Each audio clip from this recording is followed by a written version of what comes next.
Daddy Sharvin, நீங்க வாட்டுக்கு 3 பெத்து போயிட்டே. 4 நான் சொல்றேன். 1 கோமா, சரியா? 1 கலெக்டர் அவரேன் வேஸ்டா உட்கார்ந்துருக்கு. இன்னொன்னு தொலைஞ்சு போச்சு. இது நான் எல்லாத்தையும் தொலைச்சிட்டேன். உங்க புருஷன் எங்க இருந்தா? அதாண்டி நானும் தேடிக்கிட்டு இருக்கேன். மாமா அக்கா உங்களை தேடுறா. எங்க இருக்கீங்க? மாமா உங்களுக்கு பொண்ணு பாப்பா பிறந்திருக்கு. அவளுக்கு தெரியாது. நீ வேற. ஆமா, நீங்க யாரும்? அவங்க யாரு புதுசா? இப்ப பாரு. அம்மா, நீங்க 2 பேர் யாரு?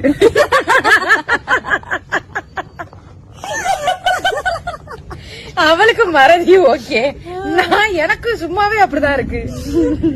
ஏன்னா நீங்க யாருன்னு நீங்க பேசிக்கிட்டு இருக்கீங்க. நீங்க கெட்ட